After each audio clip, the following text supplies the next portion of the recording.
Welcome back to the Late Late Show. My next guests are two Marys, one of who is a national broadcasting treasure with a 40-year career, including hosting Eurovision to a worldwide audience of 300 million. The other is a two-term president of Ireland who signed the Good Friday Agreement and helped bring peace to our island. On their podcast, they usually ask the questions. However, the main one tonight is, will I get a word in edgeways? Would you please welcome Mary Kennedy and Mary McAleese?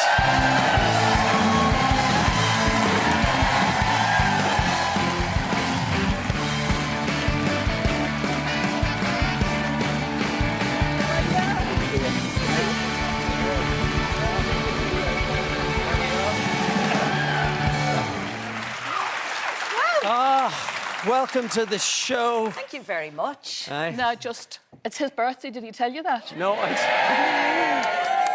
So I wore the red and black in honour of your birthday on County Down. Thank you, Mary. There you go. Just thought you'd notice that.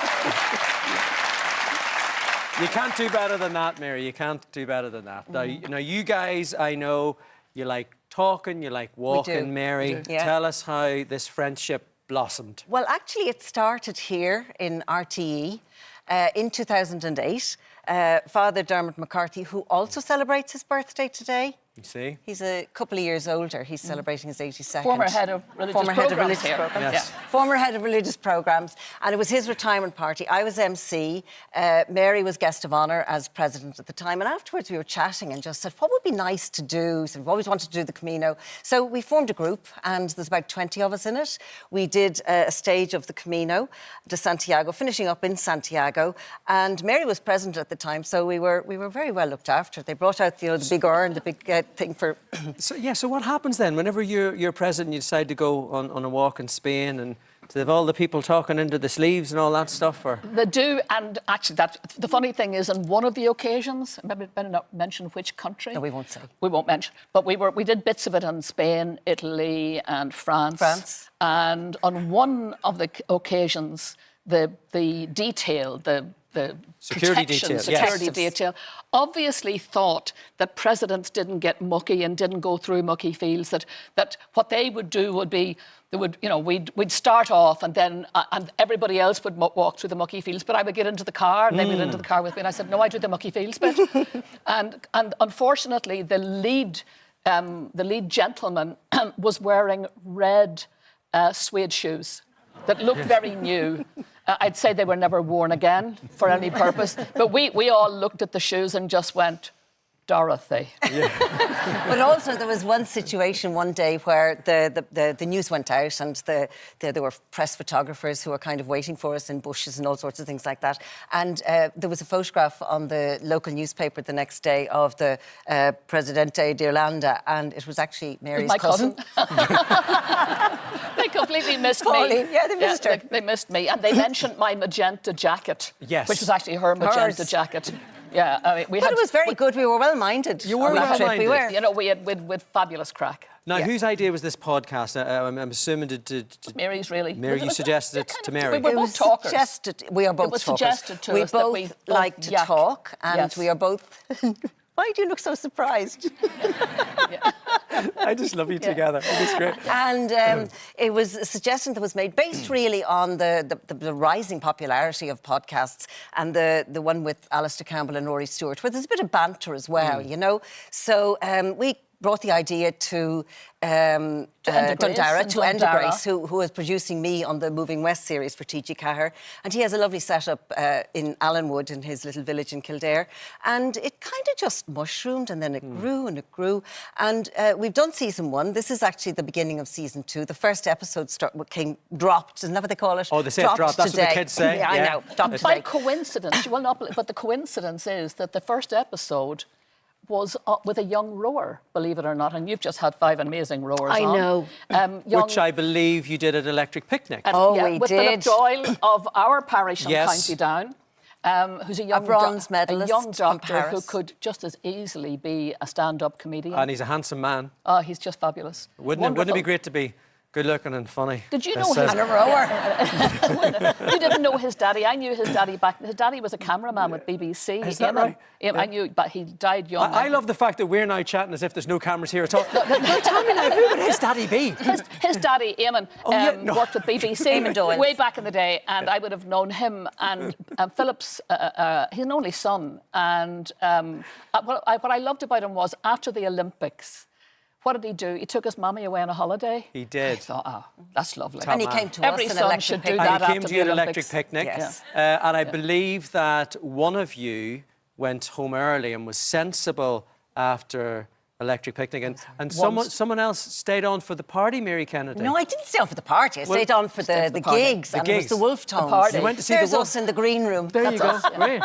It was brilliant. I The didn't know Wolf what Tones. picture was coming up there. I literally said, and this is me on stage with the Wolf Tones. I was going, that wouldn't have been on my bingo card. They were absolutely electric. They were in the big field, and they brought on Kelly Harrington, and it was just, the vibe was fabulous. Because when I was a youngster growing up in Clondalkin, we used to go to the Embankment on a Saturday night, and the Wolf Tones would be playing, so we knew all the songs. We sang along. And we have footage of you I singing went along home with on them. the other. I obviously missed all this, but did. my kids were astounded that I was at Electric Picnic. And we loved it, didn't we? Yeah, we did. We've packed it out. We did. We had a packed tent of people who were melting in the heat. I mean, really It was such a wonderful day. I could not get over it that we Very hadn't been there unelectric before. picnic. Will they ask us back, do you I hope think? they do. I hope they do. Yeah. But we didn't actually We go. disgrace ourselves. My kids thought that we disgraced ourselves by going in the first place and raising, obviously, the average age by about 20. Yeah. At least. Yeah. The lovely thing about the podcast, and one of the things which I know you're passionate about, is dialogue, trying to find that Correct. common ground in the middle. Do you think it's getting more difficult these days to find that common I ground? think social media has just made dialogue almost impossible. Everything is reduced to nasty little snide comments that you can fit into 140 things on what used to be called tweet. I don't do tweet or Twitter or any of those things, but I stay away from social media. You're better at that kind of stuff, I Mary, like than me. Instagram. You're more comfortable. I hate them. No, I don't do And the I others, just yeah. feel so exposed on them. I use them as a vehicle to promote our podcast. Oh, you do? That's true. Yeah. And That's legit. this is true. It does have some advantages. But no, I think the world has become, in terms of dialogue, it's just become a nastier space. Though, ironically, having said that, the place that you and I both come from, Northern Ireland, when I look at the two young women now who are First and Deputy First Minister, they've gone the other way. They smile at each other. They're happy in each other's company. Miles apart politically, political ambitions very different, attitudes very different, but they're civil. And so there's a kind of a civility now in Northern discourse that used to be absent, used to be very raw. But everything, politics, I think, in certain parts of the world has gone very raw. It has gone raw, and there seems to be this thing where people are trying to find division and stuff that maybe there wasn't division in the first place. I mean, President Higgins was speaking at Holocaust Memorial Day, and that seemed to divide as many people as it united. I mean, when you were listening to that, what were you thinking? When I look at what's happening in the Middle East, these are neighbours. You and I know this. When you live in an environment where you're always going to be neighbours to each other, you'd be better get on with each other. Because if you don't get on with each other, your children in perpetuity will never know peace. And that's what we lived with. You and I, that's what we lived with in Northern Ireland. And I just look at that and I hope and pray that some of these days, that the peace, for example, that the ceasefire will hold, and that the next phase will hold, and the phase after that will lead to the realisation that, if you keep wanting 100% of everything, then you end up with 100% of nothing, because that's how we lived for a long time in Northern Ireland. Then the realisation dawned after all those unnecessary deaths, including your daddy's, that 90% of something was better than 100% of nothing. And so that 10% was the compromise, the give, the generosity. I don't know if you saw that. Do you see the play, The Agreement? Which, I don't know if any of you have got a chance to see this play. It was commissioned by Owen McCafferty. It was commissioned for the 25th anniversary of the Good Friday Agreement. Started out in the Lyric up in Belfast, yeah. It was brilliant.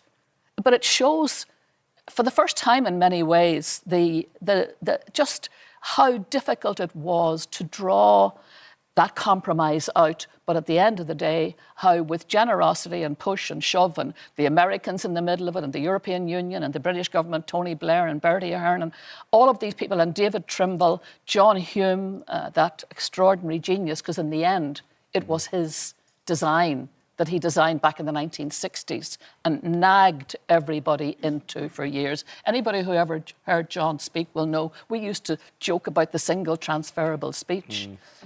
My mother would call it, well, I would call it nagging. And he nagged us. But sometimes you have to. He nagged us into the reality that if we didn't compromise, we were always just going to live in misery. And it's that here are neighbours in the Middle East and the hatred is intense. And sooner or later, that has got to go. It's got to go. It's got to be let go. There has to be somewhere in the middle. There has to be a space in the middle. When it all finishes. And there are people who want peace. Who, I mean, to look at the people going back to their homes in Gaza today that aren't there, actually, that aren't there. And to think of the 40,000 who are dead, to think of those poor hostages. Some of whom will never come home now because they've died in the meantime. But to look at the reconciliation when they meet their families and the joy of love. Yeah. You know, if we can get to that. And the resilience, watching some of the hostages and also the prisoners being released, what they have endured in captivity, it's incredible, the resilience and the joy that they can still feel, which gives you great hope. I mean, just listening to you guys, you know, and the wisdom that you bring to stuff, you're two women that have blazed a trail in your respective careers. When you were looking at the news this week and you saw how few women were in the cabinet, was that a step back, do you think? Well, absolutely, I think so. But also I feel that, you know, when you don't have equality and a proper proportion of men and women, you're losing out on so much. You speak about women and wisdom and empathy and, you know, compassion. And those are qualities that women bring in deep measure to everything that they Except do. for Maggie Thatcher. And to and to miss out on that. Just saying. I didn't know her personally, the Iron Lady.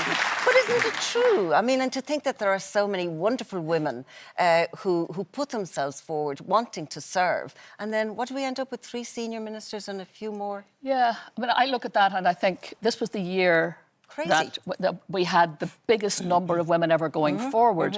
But then when the numbers were counted in the end, we had fewer elected than we had in the last parliament. So that's not good. There's something systemic, you know, that we need to look at there.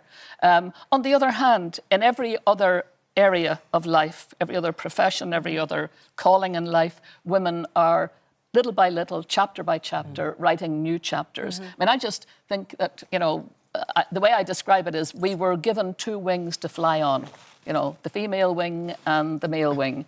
And, you know, if you insist on flying on one wing, have you ever seen a bird flying on one wing? It's a miserable looking object. It can't get height, it can't get direction, it can't get distance. It goes round and round. Actually, it's a bit like Martin and I. When Martin and I, my kids are all rowers, which is why I have just such respect for those guys today, those 5 guys. So my kids were all rowers, and Martin and I took a notion one time that we would join our children and we would learn to double scull. And poor old Tony Keane, God rest him, and Carrick and Shannon, we probably gave him an early death.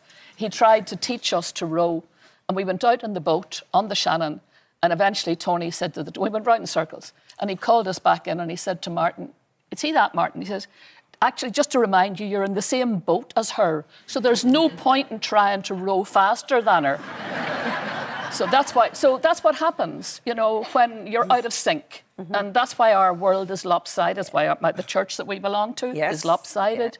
All that talent, all that energy being stupidly suppressed. Yeah, I mean, it's so much to offer. Women have so much to offer, and it's just diminished. I feel I'm sitting in on the podcast here. I love the way that you just go from one to the other. When are you coming in, Paddy? When are you coming in for us to interview you? And you said you would. We have to drag you in now, down to Dundara. Hang on a second, I said I would do it. I know, you did. And can we say also you've all heard that now, right? The setting. We have witnesses.